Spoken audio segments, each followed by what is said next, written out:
안녕하세요. 대치동 장원장입니다. 무엇이든 물어보세요. 6월 4주차 두 번째 특집 에피소드 시작합니다. 자, 제가 지난 영상에서 광고를 좀 했는데, 이번 영상에서는 제가 세 분의 패널을 모셨습니다. 세 분의 아주 다양한 질문을 해주신, 종합적인 질문을 해주신, 어디서도 보기 힘든 높은 퀄리티의 질문을 해주신 세 분을 모았습니다. 그래서 한 분씩 소개시켜 드리도록 할게요. 첫 번째 패널입니다. 패밀리 투 킴스님. 거의 모든 영상 좋아요 누르면서 본 초5 엄마입니다. 초등 고학년 서서히 마음이 급해지네요. 전과목 두루 시켜야 할 것 같아서 국사과 교과 문제집을 사두고 사과는 개념 읽고 기본 문제 정도 풀리고 국어는 문제집 전체를 다 풀리려고 하는데 사실 시간이 없어서 거의 진도가 안 나가네요. 학교 시험을 뒤쫓아가는 중입니다. 그 외 훈민정음 독해력 비타민 풀어왔는데 한 학기에 어휘 두세 권, 독해책 두세 권을 차곡차곡 단계별로 밟고 가야 하는지요. 전 간신히 둘 다 한 개씩 하다가 건너뛰기도 했네요. 뿌리 깊은 어휘 독해, 빠작 독해, 숨마 어휘 독해, 초등수능 독해, 어휘가 독해다 시리즈 등 이 많은 선택직 중에 어느 것을 얼마나 풀고 어느 정도 수준일 때 다음 단계 가야 할지요. 자, 여기까지 이제 질문이 종합편이잖아요. 질문이 되게 좀 기시기 때문에 제가 좀 분할했습니다. 이제 한 4등분 정도로 분할해서 첫 번째 질문 몇 가지에 대해서 먼저 답을 드리도록 할게요. 그러니까 부모님들 다 이 고민이 있으시잖아요. 그러니까 초등학생 학부모님들 저희가 이제 초4 이하는 정말 뛰어놀라고 말씀을 많이 드리니까. 그런데 초5부터는 뭔가 공부를 시켜서 습관을 만들어가고 싶은데 어느 정도까지 기준을 잡아야 되는지, 이 기준의 고민이 항상 강하게 있겠죠. 근데 이제 아이랑 같이 얘기해서 합의가 많이 되는 게 사실 저는 되게 중요하다고 생각해요. 절대 기준은 아닙니다. 그런데 아이랑 얘기해서 이제 아이가 정말 너무 버거워하거나 고통스러워하지 않는 경지를 찾아가는 게 되게 중요하다고 생각해요. 그러니까 운동할 때도 마찬가지예요. 예를 들어서 우리가 PT, 운동 PT를 간다고 하면 사람마다 할 수 있는 게 다릅니다. 당연히. 뭐 처음 그 사람이 운동을 시작한다면 팔굽혀펴기 한 개, 팔굽혀펴기 한 개도 힘들겠죠. 근데 좀 기초 체력이 되는 사람은 10개를 할 거예요. 그러면 한 개 되는 사람한테 우리가 10개를 부을 수는 없어요. 그 대신 한 개 하는 사람한테는 한 개를 똑바른 자세로 하게 만들고 한 개를 더 얹어서 한 2개를 하게 만들 수 있겠죠. 그리고 그걸 계속 성장시켜 나가는 게 포인트가 되겠죠. 그것처럼 이제 공부를 시키실 때 무조건 한 학기에 문제집을 2권 풀어야 된다, 3권 풀어야 된다. 저는 이런 양적인 기준을 너무 세게 잡아가지 않으셨으면 좋겠어요. 그러니까 어머니 마음속에서는 그렇게 잡고 그 기준점은 거의 충족되지 않을 거예요. 근데 충족되지 않을 기준을 잡는 게 맞습니다. 안 그러면 너무 느긋하게 공부하게 돼요. 사실은 학습이라는 게 그렇게 느긋하게 할 수만은 없어요. 내가 공부하는 시간이 정해져 있다면 그 시간만큼 되게 밀도 있게 해야 되기 때문에 아이랑 같이 목표치를 우리 지금 수준보다는 조금 더 높게 항상 잡으시는 게 맞고, 학기 중에는 활동이 많잖아요. 거기다 이제 학교에 따라서 사립초등학교나 이런 활동을 많이 시키는 학교들은 사실 뭔가 선행과 내공을 키우는 공부의 포션을 많이 늘리기는 되게 힘듭니다. 그런 건 이제 방학 때나 또는 학교에서도 그런 걸 덜 시키는 여유 있는 기간들이 있잖아요. 학기 초라든가 아니면 시험 직후라든가 이런 시즌 때, 그러니까 속도를 빨리 했다가 느리겠다, 학교 생활의 타이텀에 따라서 조절해 가시는 게 좋다고 말씀드릴게요. 그래서 제가 어떤 문제집을 무조건 해야 되는데 이런 절대 기준을 정해놓으면 아이를 잡으실 수 있기 때문에 아이랑 같이 정해서 지금 하시는 거 충분히 잘 하시는 거고, 그 대신 속도를 이제 아이가 이게 왜냐면 난이도에 따라서도 되게 달라지거든요. 학교 일정과 난이도에 따라서 충분히 조절하셔도 되고요. 무조건 막 초까지 이거 다 끝내야지만 잘합니다, 이렇게 제가 기준을 드리고 싶진 않아요. 지금 이미 설정하신 거 한 단계씩 하시는 것만으로도 충분할 것 같아요. 그리고 재밌는 건 지금 보면 독해지, 뿌리 깊은 독해, 빠작 독해, 숨마어휘 독해, 초능 수능 독해, 어휘가 독해다 시리즈, 독해 겹치는 게 많잖아요. 다 할 필요 없어요. 사실 절대로. 그렇기 때문에 좀 건너뛰어도 되고요. 특히 초등학생들이 이제 선행 공부를 하거나 내공 공부를 할 때는 문제집을 다 예쁘게 하는 게 꼭 국룰은 아닙니다. 좀 건너뛰셔도 되고, 저는 비슷한 수준의 문제집들을 계속 반복하는 건 별로 추천드리지 않아요. 그렇기 때문에 이 문제집들 다 안 하셔도 충분히 잘하실 수 있습니다. 자, 어느 것을 얼마나 풀고 어느 정도 수준일 때, 저는 뭐 정할 거면 한 개월을 정하는 걸 추천드릴게요. 그러니까 빠작을 정할 건지 순말을 정할 건지, 제가 독해 시리즈에서 추천드린 독해나 또는 어휘집들이 있잖아요. 집에서 혼공하거나 문해력 키우는 영상에서 제가 추천드린 문제집들 중에서 제가 그 영상에도 말씀드렸어요. 한 계열을 가지고 깊게 가는 게 낫고, 어휘가 독해다 시리즈 같은 경우는 생각보다 권수가 많지 않죠. 3권으로 딱 끝나잖아요. 어떻게 보면 다른 권수 많은 책들을 하고 어휘가 독해다 시리즈 책으로 측정평가를 한 번씩 하면 되게 좋을 것 같아요. 그래서 모든 책을 다 하기보다는 디자인 예쁘고 아이가 좋아할 만한 책으로 골라서 하셔도 충분히 좋습니다. 여기 있는 책들 다 좋은 책들이니까. 자, 그리고 두 번째, 상상고 대비하려면 3,6중 같은 사립중 가는 게 유리한지요? 시험 보는 사립중이나 상상고 입시 준비 방법도 궁금합니다. 초등 영재원 교육청 영재나 초등 고학년 대상 대학 영재원을 가는 게 입시에 도움이 될까요? 토요일 오전 4시간씩 약 80시간 가야 해서요. 이건 질문을 좀 나눠서 대답 드릴게요. 그러니까 제가 초등 저학년부터 지도해가지고 전국단위 자사고나 외고를 보내는 게 아니라, 저희는 빨라야 이제 초5, 그리고 대부분의 경우는 중1, 2, 3 뭐 이런 학생들을 지도해서 이제 자사고나 외고를 보내고, 그 다음에 고등부는 또 대치권에서 따로 고등학생들은 따로 운영하고 있기 때문에 저희가 어떻게 보면 초등부터 키운 애들보다는 결과적인 애들을 좀 많이 보게 되는 것 같아요. 그러니까 초등학교 때 이거 다 했는데 그래서 결과 어떻게 됐느냐, 이런 친구들을 진짜 많이 보게 되는 것 같아요. 상담도 워낙 많이 신청해서 오시기 때문에. 그럼 제가 그 기준으로 말씀을 드릴게요. 상상고 대비하려면 3,6중 같은 사립중 가는 게 유리하죠. 왜냐면 아이들이 더 열심히 하니까. 왜냐면 전국 단위 자사고로 간다는 건 더 높은 차원의 좋은 학교를 가는 거예요. 그런데 아이가 경쟁력이 없다면 그런 학교에 일단 들어가기도 힘들고 뭘 해야 되는지도 모르고 정보도 없는 경우가 되게 많습니다. 사립중 가는 게 유리하겠지만 부모님이랑 아이가 심지가 강하고 사립중이 너무 멀다면 너무 무리하지 않으셔도 괜찮아요. 그런데 애가 사립중 다니면서 자긍심을 키울 수 있다, 그러면 가는 거 괜찮아요. 그런데 제가 여기서 우려스러운 학교들이 꽤 있어요. 보면은 특히 국제중들 같은 경우는 실제로 가서 잘하는 애들 너무 잘하는 애들 분명히 있긴 한데, 이게 문제가 그 학교 가서 적당히 내신 잘한다고 해서 거기서 만족하고 그냥 미래를 별로 준비하지 않는 친구들이 생각보다 많아요. 제가 국제중들, 특히 보면 대형 국제중 친구들, 똘똘한 친구들 많은데 뭐 시험 봐서 솔직히 들어가는 거 아니잖아요. 그렇기 때문에 상대적으로 열심히 하려는 또는 열심히 시키려는 부모님들이 보내잖아요. 그러면 분위기는 상대로 좋은데 학교에서 시키는 활동이 많은 만큼 활동만 하다가 고등에 대한 대비를 철저히 하지 못하는 경우가 진짜 많습니다. 그렇기 때문에 사립중 갈 때 내부 활동하다가 다른 진도를 못 빼는 경우, 그리고 그런 활동에 너무 매몰되는 친구들은 사립중 가면 좀 위험해요. 오히려 고등에 대한 대비를 못하게 되는 경우가 있습니다. 그래서 준비가 안 돼 있다면 전국 단위 자사고 가서도 살아남기 굉장히 힘들기 때문에 전국 단위 자사고 갈 이유가 없어지겠죠. 그래서 아이의 타입에 따라서 우리가 좀 고민해보는 게 필요할 거고요. 그리고 사립중에 따라서도 이제 입시 실적 보고 결정하는 게 좋습니다. 사립중 중에서도 고등으로 올라가는 걸 싫어하는, 고등 다른 학교 가는 걸 싫어해서 재당 있는 학교에 묻고 싶은 사립중들이 있어요. 그런 경우에는 내신 시험 볼 때 한두 과목씩은 좀 못 보게 만듭니다. A가 안 나오게 만드는 거죠. 그럼 포트폴리오가 최저 요건이 안 맞춰져서 전국 단위 자사고나 외고로 못 가게 되는 경우들이 존재해요. 그래서 그런 거 보고 선택을 하셔야 됩니다. 자, 초등 영재원 교육청 영재나 초등 고학년 대상 대학 영재원을 가는 게 입시에 도움이 될까요?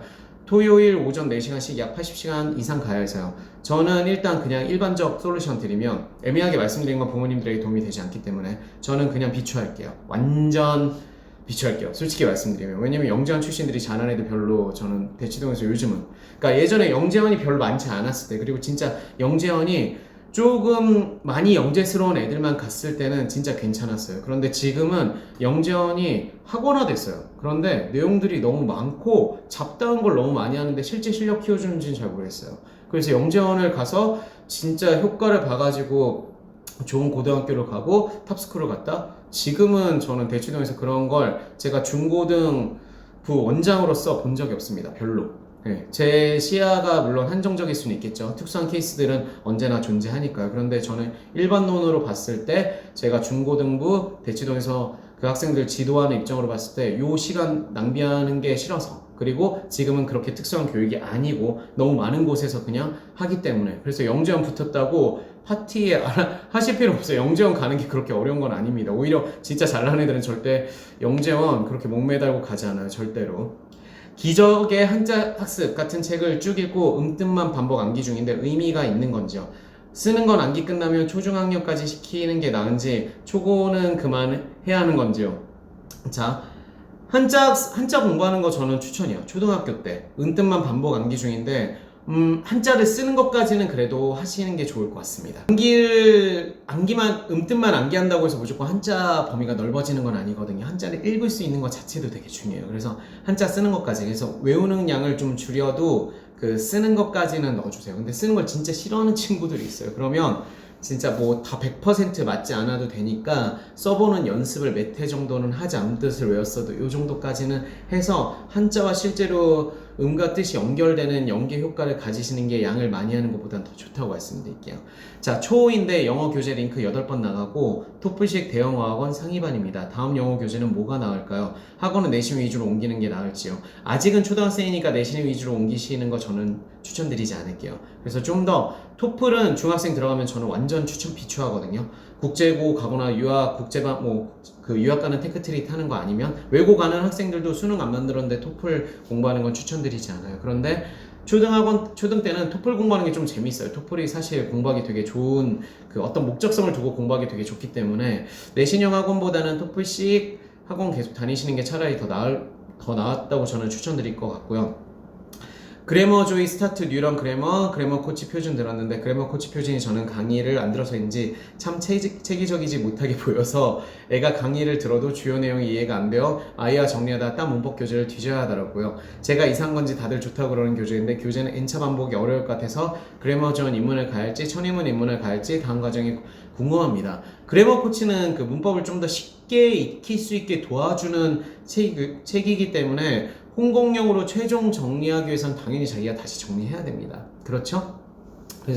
그리고 강의를 쭉 해준다고 해서 전체 내용을 체계적으로 정리해주는 게 아니에요. 우리가 티칭과 그 자기주도학습으로 자기 정리하는 건 좀 구분하는 게 필요해요. 부모님 그런 거 열심히 같이 해주시는 분이잖아요. 딴 문법 교재를 뒤져서 부족한 부분을 채워가는 게 사실 되게 훌륭한 공부죠. 이미 이 과정이 너무 훌륭한 것 같아요. 책 한 권으로 막 끝내는 것보다. 그래서 책 한 권에 너무 많은 내용을 담으면 중학생들은 그 내용을 다 숙지하지 못하거나 안 볼 수 있어서 그 가르치시는 분들 입장에서 만든 교재들은 내용을 너무 복합적으로 다 구구절절 설명을 달진 않습니다. 그래서 거기에 한 번 더 정리할 때는 깔끔하게 문법 위주의 내용들의 책들, 그래머존도 좋고, 아니면 저희가 뭐 좀 자주 사용하는 진짜 잘 이해되는 영문법, 신사고에서 나온 거죠. 요거 사용해도 좋습니다. 근데 천일문 입문도 그 문법 체계를 정리하는 책은 아니에요. 천일문 같은 경우는 문법을 해석, 구문독해 해석에 적용하는 연습을 시키는 책이기 때문에 문법 정리 교재로서는 적합하지 않습니다. 그래서 적용시키는 훈련용 교재로 쓰시는 거 추천드릴게요. 수학은 4, 5년만 1년 다니다 올처 그만두고 집에서 6학년 1학기 디딤돌과 최상위 수학 2권을 단원별로 쭉 연결해서 진도 순서대로 나가고 있습니다. 현행 문제집은 따로 안 풀고 학교 단평 대비로 디딤돌과 최상위 풀었다고 복습하고 뒤에 부록 푸는 정도만 합니다. 동네 한 학기 최상위는 안 가르친다고 하여 한 학기 진도를 선행 문제집 2권, 현행 1권 뺀다는 주 5회 학원을 보낼지, 좀 멀어도 선행 최상위까지 현행 최고 수준까지 나간다는 빡세다는 주의 학원을 보낼지 고민입니다. 혹시 질린 애들은 중도 포기하기도 하나 봐요. 제가 수학학원 타입이 여러 개 있기 때문에, 근데 저는 시간 대비 가성비도 되게 중요한 것 같아요. 그래서 일단은 아이가 엉덩이에 붙이고 하는 힘이 있고 부모님이랑 이렇게 호흡을 맞춰서 할 수 있다 그러면 학원에 절대 투입 시간을 많이 가는 것보다 조금 더 내가 하는 것보다 약간 더 타이트하게 시킬 수 있지만 가는 시간은 상대적으로 적은 학원, 즉 지금은 그 어머니가 말씀해 주신 정보 기준을 해보면 주의 학원 일단은 추천드릴게요. 그런데 다닐 때 진짜 잘 보셔야 돼요. 우리가 7, 8월 실험을 할 거잖아요. 7, 8월 동안 아이가 너무 힘들어하면 안 되니까 아이가 보고서 너무 고통스러워하지 않는지 항상 중간중간에 체크하시고 아이랑 커뮤니케이션을 많이 하세요. 그래서 조금 달려야 되는 건데 아이가 실제로 공부하거나 소화해가는 그걸 치는 것보다 학원에서 그 압박을 넣는 게 너무 심해. 그러면 과감하게 좀 선택을 하셔야 됩니다. 그래서 주 5회 학원으로 그 다음에 바꾸셔도 되고요. 근데 지금 주 5회까지 아니어도 다른 대안들도 분명히 있으실 것 같아요. 부모님이 지금 많이 도와주시고 있고 같이 할 수 있기 때문에 학원의 절대 시간을 저는 많이 보내는 거는 추천드리지 않을래요. 초등학생들한테 수학을 주 5일씩 한다 이것도 너무 빡세요. 저는 맥시멈 주 4회 하루는 좀 더 빼주실 수 있으면 주 5회 학원에서 그게 좀 정리가 되면 주 4회 정도로 줄인 다음에 집에서 이제 같이 하는 시간 좀 더 늘 계속 유지하시면 너무 좋을 것 같습니다. 한참 뛰어놀 시기에 공부시키는 죄스러운 마음이라 정말 효과적으로 놀이와 공부 시간을 어떻게 균형 있게 짜야 할지 하루가 참네요. 자, 제가 이 측면에서 이제 학교 일정이 바쁘면 우리가 선행 공부나 시키고 싶은 걸 좀 줄이고 아이랑 플래닝을 같이 항상 짜는 게 굉장히 중요해요. 아이가 이 정도까지 내가 해볼게 이러면 그러면 엄마가 한 10%만 요것만 좀만 더 해보자 요 정도만 하세요. 그걸 계속 늘리시면 당연히 안 돼요. 내가 욕심을 부리고 있는지 잘 보셔야 돼요. 이런 어머니가 지금 계속 생각을 죄스러운 마음이란 이런 표현 너무 가슴 아파요. 이런 표현 안 쓰셨으면 좋겠어요. 죄스러운 마음이 아니라 같이 노력하는 거죠. 아이의 성장을 위해서 이렇게 노력하는 게 뭐가 문제입니까? 당연히 아이의 미래를 위해서 우리가 노력을 하는 건데 부모님이 잘못하신 건 없어요. 대신 커뮤니케이션에서 우리가 부모님들은 프로페셔널하게 아이의 기준점을 계속 정해줄 수 있는 건 아니기 때문에 아이랑 커뮤니케이션에서 아이가 감당할 수 있는 범위 보다 조금씩만 더 진짜 그게 너무 많아지면 안 돼요. 근데 요거 조금만 더 해서 최초 아이가 얘기한 것보다 너무 많아지면 다시 걷어내는 작업도 아이랑 하세요. 결국은 아이가 납득이 돼야지만 그 공부를 되게 밀도 있게 하게 됩니다. 그리고 양 너무 걱정하지 마시고요. 지금 양을 뭔가 되게 많이 하는 고민들 계속 전략에 대해서 고민하시는데 저는 양 좀 내려도 되니까 질적인 공부라면 해야 될 문제집 세트들이 줄어듭니다. 예를 들면 제가 초등 문제집들을 다 아는 게 스펙트럼을 다 아는 게 아니기 때문에 초등 문제집 위주로 설명을 드릴 수는 없겠지만 중등 이제 수학을 할 때 보면 우리 아이가 막 수학 문제집들 굉장히 많잖아요. 그런데 개념서 한 권하고 센 한 권 똑바로 하면 사실 강남권 대부분의 문제집 내신 대비할 때 90점을 넘길 수가 있습니다. 물론 시간 훈련을 좀 해야 되겠지만 그런데 여기서 이제 문제집을 막 최상위 1품, 블랙라벨, A급을 전부 다 세팅하는 분들이 있어요. 대부분 많이요. 왜냐면 그렇게 세팅할 거면 선행하는 게 더 나아요. 그렇기 때문에 문제집의 밀도가 사실 더 중요하고 회독수, 그러니까 근데 초등 문제집들은 좀 쉽잖아요. 그래서 반복 회독을 바로 안 해도 괜찮고 좀 시간이 지난 다음에 해도 되니까 회독을 2번에서 3번 정도 더 만들어줘서 밀도를 만드는 공부를 해가시는 게 항상 더 좋습니다. 자, 그러면 이제 양을 좀 덜 해도 되잖아요. 그래서 아이랑 항상 논의해서 같이 정하는 거 어머니가 슬기롭게 하시지만 그게 저는 핵심 포인트라고 말씀드릴게요. 어머니 화이팅! 제발 진짜 화이팅! 자, 다음 질문으로 넘어가도록 하겠습니다.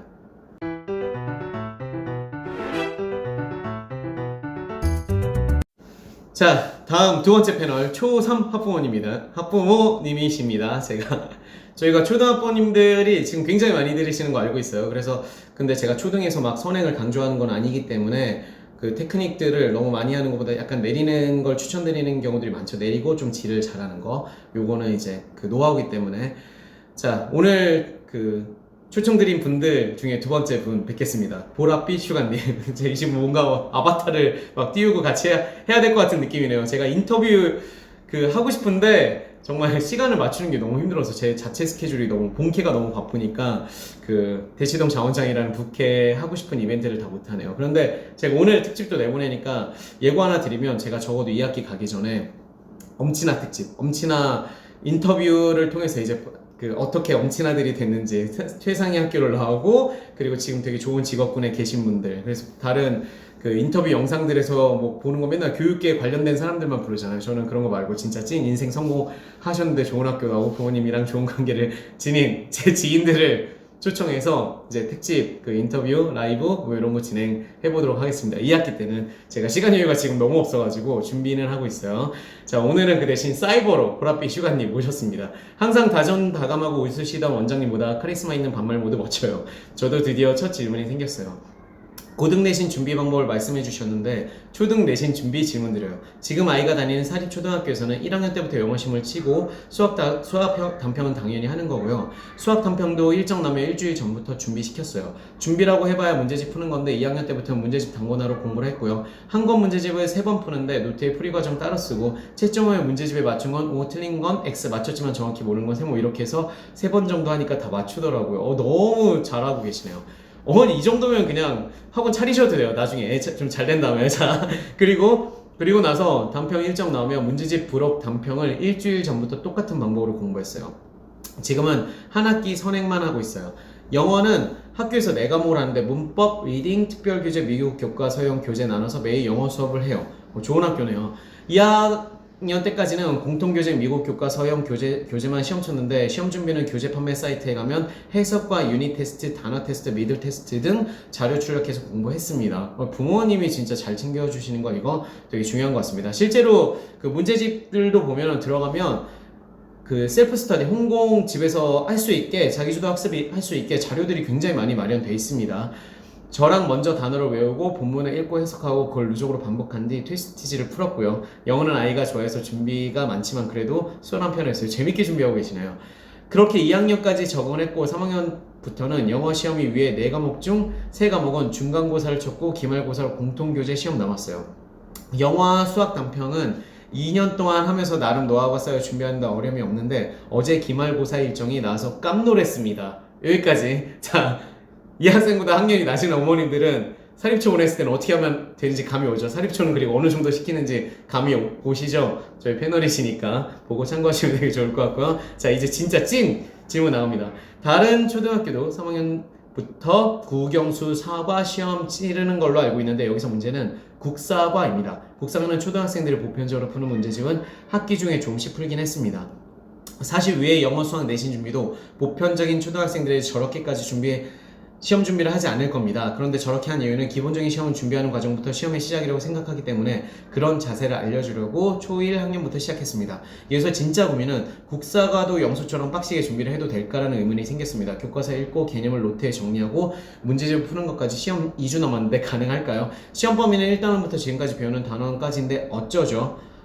제 목표는 시험 준비 자세인데 어디까지 선을 그어야 할지 모르겠어요. 자, 여기까지 끊고 좀 말씀을 드리면 영수에 우리가 포션이나 시간을 굉장히 세게 주는데 국사과를 똑같은 레벨로 하는 건 당연히 할 수 없습니다. 그런데 영어, 수학을 시킬 때 얘가 내공이 만들어져 있다 이러면 사실 국사과 그 내신 기준에서예요. 내신 기준에서 국사과는 최소 시간만 투입해서 만들어가는 게 되게 중요하고요. 그런데 처음으로 이제 기말고사 풀타임을 치르는 거기 때문에 아이한테 우리가 평소에 공부하는 것보다 요거는 조금 시간을 더 드리자. 그 대신 이제 제가 학부모님들, 초등학부모님들 보면 다른 거 시키시는 거 생각보다 되게 많으시잖아요. 그걸 시험 기간에는 줄이셔야 됩니다. 그러니까 자잘하게 막 이제 시키는 뭐 플룻도 시키고 발레도 시키고 이런 다른 교과 외의 활동들 시키시는 게 있으면 그건 반드시 D-2, 3주 전에는 빼고 그 시간에 시키셔야 돼요. 잠을 줄이는 건 되게 위험해요. 잠을 줄인다고 해서 아이의 학습 능력이 절대로 좋아지지 않기 때문에 잠을 줄이는 것보다는 다른 교과 외의 활동들 했던 것들 그 시간만큼 잠깐 뭐 코딩 이런 것도 일단 첫 시험이잖아요. 그래서 한번 해봐야 어느 정도 투입해야 되는지 압니다. 그리고 제가 초등학부모님들한테 만점 받는 걸 목표로 삼으실 필요는 없다고 항상 말씀을 드려요. 그러니까 영수에서 이미 괜찮은 점수, 영수는 어느 정도 준비하면 사실 만점이 나오잖아요. 근데 국사과 물론 잘하는 친구들은 조금만 시켜도 진짜 만점 생각보다 되게 잘 나옵니다. 첫 시험이니까 모르잖아요. 첫 시험이니까 다른 걸 좀 시간을 줄인 다음에 시험 대비 철저히 하는데 영수만큼 하실 필요는 없어요. 영수만큼 하실 필요 없고 그러면 시간 안 나옵니다. 그래서 왜냐면 이 5과목을 골고루 들고 가는 게 되게 중요하기 때문에 절대 시간의 배분을 먼저 만드셔야 돼요. 그러니까 영어 수학의 절대 시간 그 총 뭐 공부하는 가용 시간을 가지고 영수하는 절대 시간을 나눠놓고 그리고 선행이나 이런 것도 이때는 좀 내려놔야 됩니다. 우리가 내신 대비하는 거잖아요. 욕심을 너무 포트폴리오를 다 쥐고 하면 안 됩니다. 내신 과목 집중하는 것에만 이제 목표치를 두고 교과 외 활동들이라든가 선행 공부하는 건 살짝 잠깐 좀 정지해 주시고 그 다음에 내신 시험 공부에 좀 몰입해 주시는 연습을 첫 시험이니까 하시는 걸 추천드릴게요. 그럼 충분히 시간 배분 가능하고 물론 영수만큼 그렇게 빡세게는 안 하시는 거 저 추천드릴게요.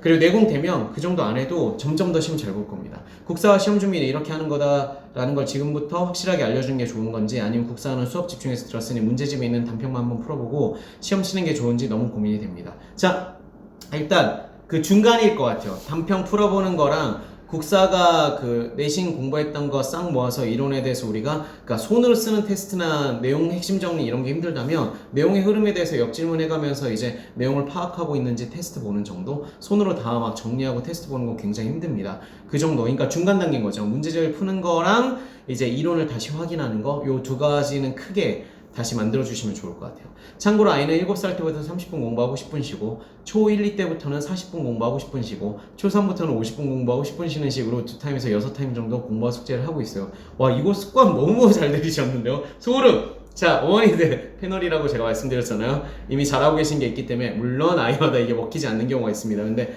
이렇게 공부 습관을 전략적으로 높여주신 거 되게 좋아요. 저희 학부모님들 중에 정말 저희 스터디 PT, 대치동 스터디 PT 학원에 보내시는 학부모님들 중에서 제가 존경스러운 분들이 너무 많은데, 그분 중에 진짜 한 분, 제가 정말 많이 존경하는 분 중에 한 분이 아이가 그 학년별로 공부 시간을 이제 주당 몇 시간 하자를 정해놨어요. 그래서 너 내년에는 이만큼, 그 후년에는 이만큼 계속 이렇게 늘려갈 거야 했는데, 진짜 어머니가 그걸 초등 저학년부터 약속을 정해놓고 그 원칙을 진짜 딱 지키는 게 되게 힘들잖아요. 막 내가 10시간, 5시간 하는데 1시간 더 시키고 싶은데, 그래 5시간만 해, 이걸 참아야 되니까 그걸 되게 잘 지켜서 지금은 그 공부 시간을 늘리셨어요. 너무 큰 그림 너무 잘 그려서 훌륭하게 그 아이가 선택해서 자기가 납득하고 실제로 하게 만드신 케이스인 거죠. 습관이라는 건 이렇게 어떻게 보면 장기적인 노력을 들이고 만들어 가야 되는 겁니다. 무조건 욕심을 많이 부리는 것보다 이렇게 단계적인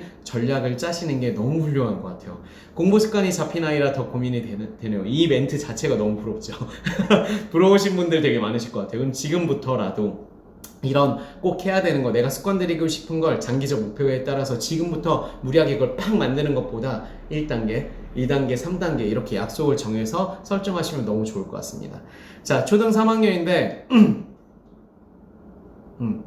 제가 질문 거의 다 드린 것 같고, 초등 3학년인데 가끔 너무 무리하는 건가 싶다가 또 습관 잡아야지 하다 12번도 왔다 갔다 합니다. 아이와 시험 치기 전에 공부 일정을 조율했는데 국사근은 제가 갈피를 못 잡아서 섣불리 아이와 이야기하기가 쉽지 않네요. 그래서 절대 시간 지정해놓고 그 정도 공부 수준 잡으시는 걸 추천드리도록 할게요.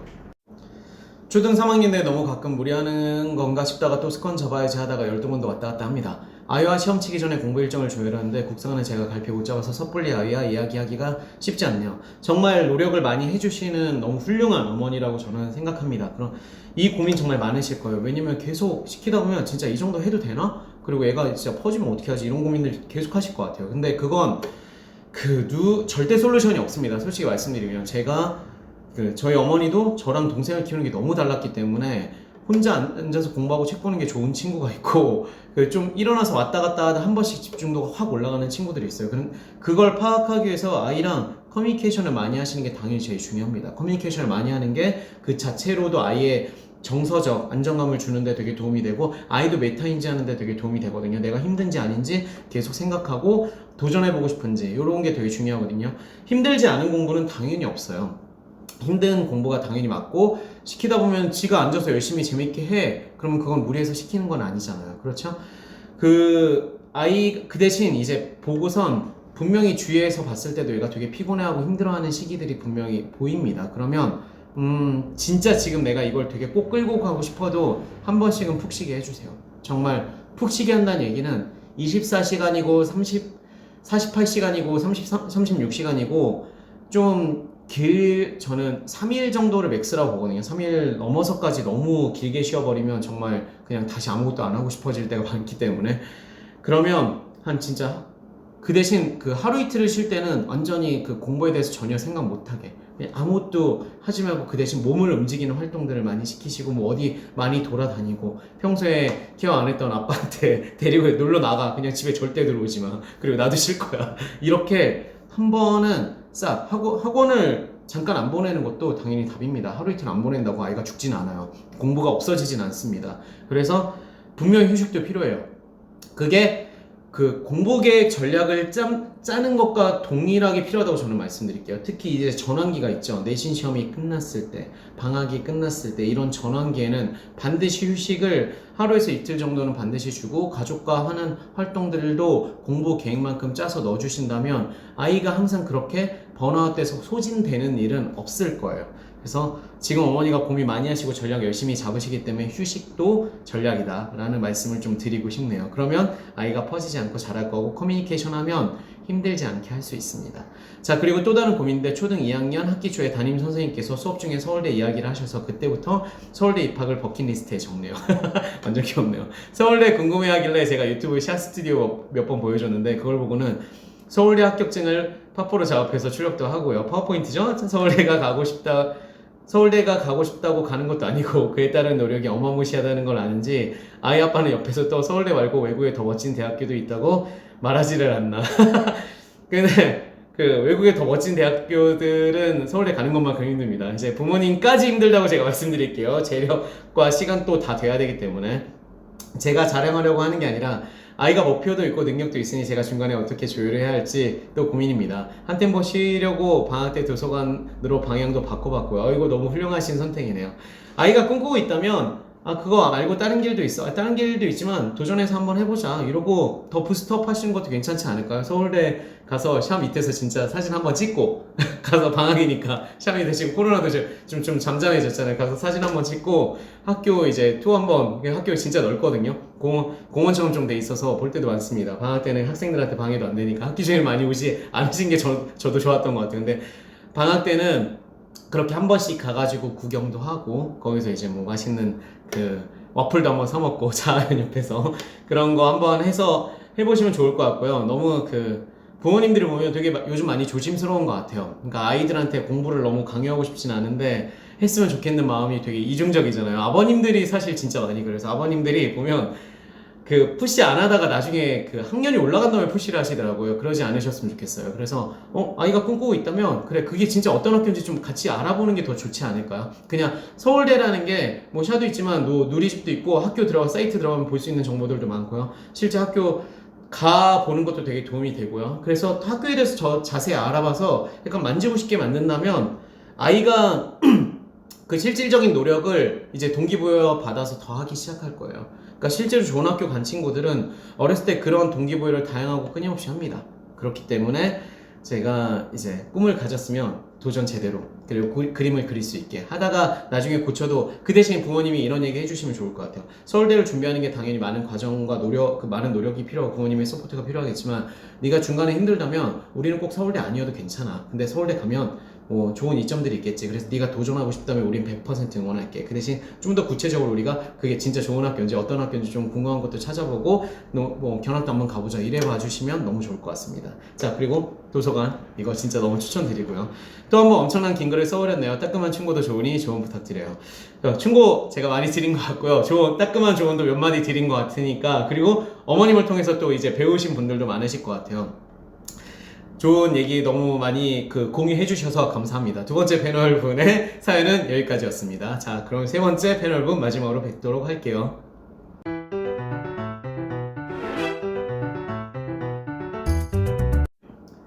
자, 세 번째 패널 아름드리님은 중2 자녀를 두고 계십니다. 마크 신청하고 오픈 시기를 앞당길 수 있으신지 질문 남겼는데 벌써 6월 중순이네요. 그렇죠, 금방이에요.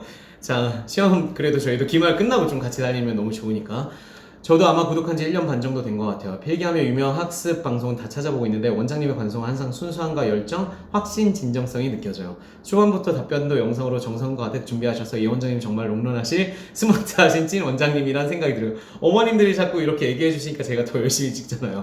자, 감사합니다. 저희 중2 아들 지방소도시 1학년 때부터 중간기말 시험이 다 있었는데 평균이 늘 95점 안팎입니다. 되게 훌륭한 자제분을 두고 계시네요. 중간기말 보름 전에 국영수가 시험 봐서 100점 과목별로 만원 문상도 주는 열심 스쿨입니다. 작년에 수학은 인강 들으니 진도가 잘 나가지 않아서 그룹과에 시켰더니 항상 80점 초반대 나오던 게 과외 한 개만 틀려. 너무 훌륭하네요. 어머니가 이 방법론 바꾸신 거 되게 현명하신 선택인 것 같아요. 그러니까 아이마다 적합한 방법, 시기마다도 또 달라요. 그러니까 뭔가 이제 허들이 한번 느껴진다 이러면 방법론을 싹 바꾸시는 게 이렇게 좋은 결과를 만들어냅니다. 자, 작년까지는 신문기사 읽고 내용 요약하거나 설명하거나 했고 영문법, 과학, 역사 등 인강 들으면 늘 바로 설명하기 시켜서 거부감 없이 설명해줘요. 어려서부터 늘 무엇이든 상위 집단에 있었다 보니 그냥 자신을 믿는달까? 사고력, 이해력, 집중력, 암기력 좋고 학교 수업에 충실한 것 같아요. 어머니 이렇게 얘기하시면 다른 분들 너무 부러워할 것 같은데요? 어떻게 이렇게 자신감 넘치게 얘기하실 수 있을 정도로 잘 키우셨을까요? 사고력, 이해력, 집중력, 암기력 좋다. 자, 아이 말로는 쉬는 시간에 공부하기 때문에 집에 오면 쉬고 싶대요. 수학을 주 3회 2에서 3시간씩 2일 수업 1일 자습하고 오면 힘들어서 2시간 게임을 해요. 그렇다고 0단어 헬스하면 그제서 또 하고 이거 이미 아이가 너무 괜찮아요. 너무 잘 키우셨는데요. 근데 여기 진짜 어떤 육아의 솔루션이 있는 것 같아요. 부모님이 커뮤니케이션 하고 같이 아이랑 공부에 대해서 이제 쉬운 단계에 있을 때부터 같이 논의해서 결정하고 같이 봐주신 게 되게 많아요. 그러니까 뭘 시키기만 한 게 아니라 같이 확인하는 과정이 있고, 여기서 보면 커뮤니케이션에서 애가 힘들어? 그러면 그 시간 좀 쉬어. 이렇게 아이가 진짜 열심히 한 만큼 보상 시스템도 정확히 설계하셨잖아요. 이건 너무 훌륭한 것 같습니다. 그리고 아이가 진짜 괜찮네요. 여기 그 영어 단어 얘기하니까 그때서 외운, 그제서 또 한다는 거 자체가 진짜 너무 훌륭한데요. 그래도 이제 기말 3주 전이라 이 기간에는 중간 시험 때도 그랬듯 게임 안 하기로 했어요. 와, 이거 아이가 진짜 너무 착하네요. 시험 기간엔 공부해야 한다는 생각은 있어요. 집에서의 공부는 과목별 구경, 과역 주 1회 1시간 미만 인강만 듣고 있어요. 수학만 과외받고 있어서 약간 앞서인지 다른 과목들은 그냥 학교 진도 정도거든요. 집에서 전체 공부량이 부족한데 아직 자신이 얼마나 안 하고 있는지 몰라요.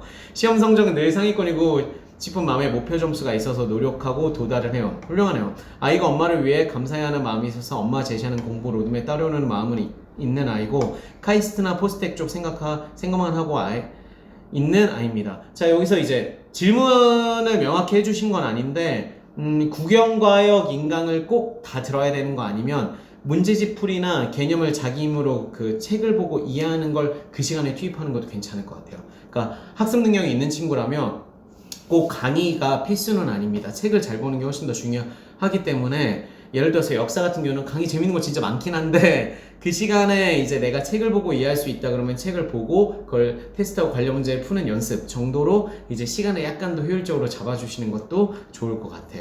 자, 그래서 그 자기 공부, 그 인강은 내가 템포를 조절하는 게, 물론 인강도 속도 조절해서 보통 학원을 다닌 것보다는 속도 조절이 가능하긴 하지만 내가 책을 봐서 공부하는 능력을 키우는 것보다는 속도 조절이 그렇게 원만하진 않거든요. 그래서 속도를 빨리 할 수 있는 공부를 자꾸 연습해보면 되게 좋을 것 같습니다. 자, 고입도 고민이네요. 이중학교와 같은 재단 고교는 중등에서 전교 30등까지 다 데려가려고 하는데 지역 내에서 학생 수 적고 우수한 아이들이 몰리는 학교예요. 그래서 학생 수가 더 많고 입결이 비슷하게 나오는 경쟁 고교를 가야 할지 고민하고 있어요. 내신 때문에 이곳이 상승 추세라 두 곳 다 우수한 학생들은 기숙사 생활합니다. 되게 좋은 학교들이네요.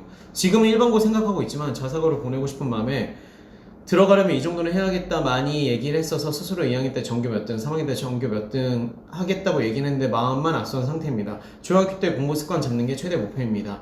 자, 일단 첫 번째, 여기서 정말 전국 단위 자사고 가서 진짜 잘하고 살아남는다. 그리고 얘가 학습 능력이 지금 있잖아요.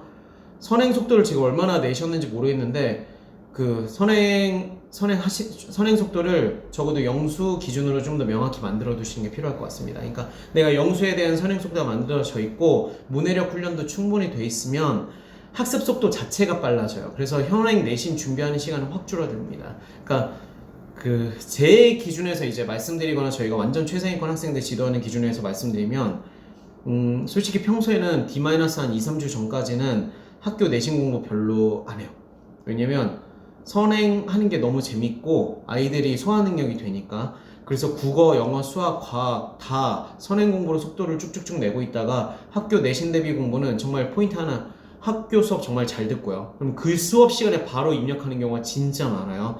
그리고 학교에서 수행평가가 요즘은 과제형보다는 문제를 푸는 형식의 테스트 보는 형식으로 많이 바뀌었기 때문에 그 준비를 되게 과제형인 경우는 내신 시험 준비하듯이 해버립니다. 그러면 그 실력이 그냥 쌓이겠죠. 그래서 학교 있을 때 학교 생활 충실도가 굉장히 높아요. 왜냐면 그 시간에 뭐 다른 거 풀고 하는 게 되게 쉽진 않기 때문에 학교 있을 때 학교 공부를 진짜 끝내고 돌아와요. 내신 공부는. 그럼 나머지 시간은 온전히 다 선행을 하겠죠. 그러고 이제 시험 D- 중간이면 뭐 3주, 기말이면 4주부터 이제 내신 대비 들어가면서 내신 공부가 이제 뭐 D-2주면 올인 코스 들어가서 확 퍼부어서 성적을 만듭니다. 그렇기 때문에 전교 몇 등 하는 정도로 나중에 자사고에서 재밌는 건 전교 1등 한 애가 자사고 가서 오히려 전교 3등 한 애보다 뒤집어지는 케이스들 꽤 있어요. 고등 선행 준비도는 다른 섹터라고 생각하고 아이도 좀 다른 거라고 생각하고 알고 있어야 돼요. 무조건 선행을 조장하는 건 아닙니다. 근데 학습 능력이 되면 선행 공부의 포션을 좀 더 높이시는 게 사실은 더 그 전교 등수 잡는 것보다는 약간 더 현명한 것 같아요. 그래서 전교 몇 등까지, 그리고 그 선행 공부 어느 정도 돼 있어야 내신 공부할 때도 시간이 줄어들어요. 시간이. 예를 들어서 영어가 진짜 선행 많이 돼 있는 애는 학교 내신 공부는 절대 시간 되게 작아도 그냥 잘 봅니다. 그게 지금 두 번째죠. 그러니까 중학교 때 공부 습관 잡는 게 목표입니다. 주저리 현 상황을 길게 적었는데 원장님께서 저희 아들에게 뭔 말씀이라도 조언을 해주시면 보여줄게요. 전교 친구들이 다 전교권인데 쟤네들은 공부 안 하고 게임만 하는 애들이야 라고 해요. 보는 게 없으니 그냥 자기가 잘하고 있다고 생각하고 있어요. 마크를 통해서 자기주도 학습 습관이 잘 되길 간절히 바라고 있습니다. 자, 여기에 포인트가 있어요.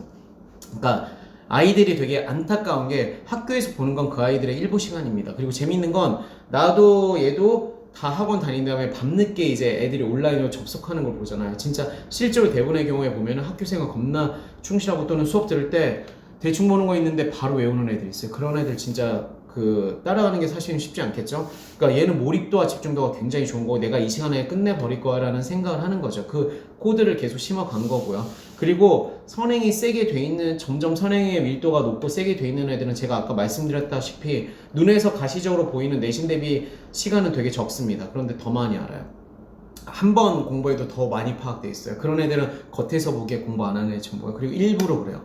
제가 아는 애들 중에서도 특히 완전 일반 평범한 중학교, 지방 중학교에서 온 애들 중에서 다른 애들 보기에 자기는 자기 학습 능력을 되게 보여주고 싶지 않아가지고 일부러 아이들이 게임 접속 많이 하는 시간에만 게임 접속해서 자기는 한두 시간만 밀도 있게 하고 보여주기만 하는 건데 하는 척하고 나머지 시간에 선행이랑 밀도 있는 공부 팍 해가지고 다른 애들이 보기엔 쟤는 맨날 노는데 공부하는 것처럼 하는 애 진짜 많아요. 정말 많습니다.